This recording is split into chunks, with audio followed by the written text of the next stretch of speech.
Terima kasih Mas Agung. Yang pertama saya mengapresiasi acara. Saya belum assalamualaikum. Assalamualaikum warahmatullahi wabarakatuh. Yang pertama saya mengapresiasi acara ini. Bagaimana tentang gerabat kronikers ini. Kronik itu sebuah peristiwa yang ada di suatu tempat. Karena ini gerabak ya berarti terkait dengan gerabak ini. Termasuk pertempuran di Cokro itu yang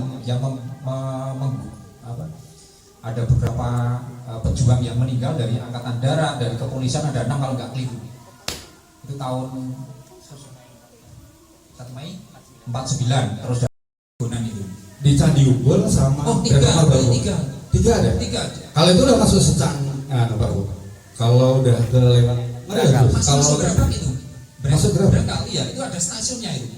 Jadi di beberapa foto lama Bapak Ibu berangkat itu ada stasiunnya. Itu saya tahun sekitar 10 tahun yang lalu masih ada gundukan tanah di situ. Dan foto bekasnya tidak ada.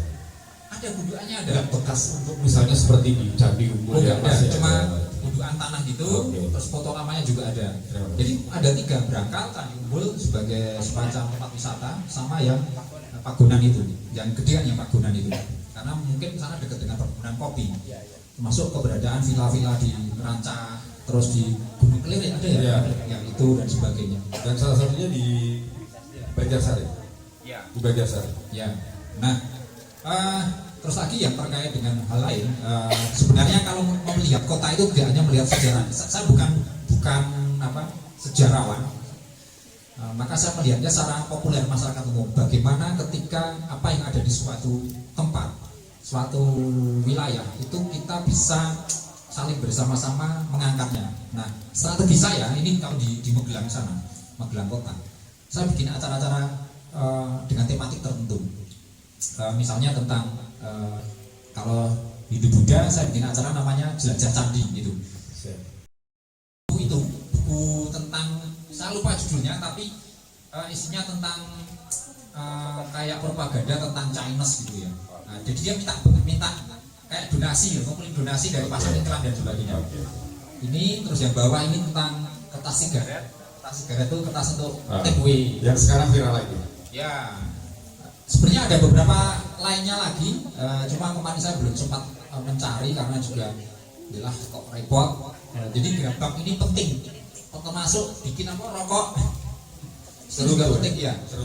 Ya, gitu rokok dan sebagainya karena ini gerabak ini lahan pertanian, tetapi perusahaan rokok akan sangat gini. Jadi teman-teman kalau lihat di Temanggung, kenapa Temanggung jadi sentra tembakau, tapi di sana tidak, sangat sedikit pabrik rokok, lebih banyak di Magelang atau di Kudus. Secara simpel begini, jadi di wilayah Temanggung itu lebih difokuskan dalam produksi tembakau, pertaniannya. Bahan baku utama. Ya, bahan baku utama. Di sana ada pabrik rokok, ada pabrik cerutu, tapi mungkin kecil karena tidak mungkin akan membuka pabrik yang besar. Karena tidak selegenda rokok jeruk itu. Ada sana yang kalau cerutu kan ada Rezona dan sebagainya. Kenapa ini di sana pabrik pabriknya sedikit? Karena kalau di situ didirikan pabrik besar nanti buruh-buruh yang harusnya menggarap pertanian harus itu tersedot di pabriknya produksi. Maka Kudus itu yang mengambil alih gitu seperti itu. Di Magelang bukan di Kecamatan Kedusana. Jadi kemungkinan disebut dengan ngasiman ini karena mungkin pada saat konteks gerabaknya itu wilayah gerabak itu belum muncul, mungkin bisa penamaan. Ya, mungkin saja loh ini masih dugaan karena kasus distrik Bandungan, Kawidanan Bandungan. Kalau Bapak Ibu tahu, Kawidanan Bandungan itu membawai dalam Kawidanan Bandungan. Jadi bisa aja ini berubah.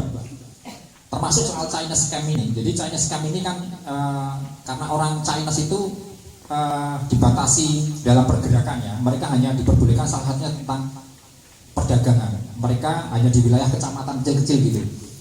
Kalau di sini tadi disebutkan pecinan bisa aja karena mereka hanya bisa berdagang, nggak boleh jadi tentara prajurit, nggak boleh. Apalagi ketika kasus Gegeran Pecinan tahun 1740, pergerakan orang Chinese kan dibatasi di wilayah tertentu, termasuk di Blabang itu periode tertentu sudah orang China nggak bisa boleh Bersih, ya harus ke kota. Kenapa demikian? Jadi saat itu orang-orang China harus berkumpul di satu tempat, namanya pecinan itu. Ada namanya. Artinya sudah dilokalisasi. Lokalisir gitu. Nah, sini saya belum tahu, harus cari data. Termasuk misalnya di sini harus dia apa ya bahasanya berpindah ke Magelang, sehingga dalam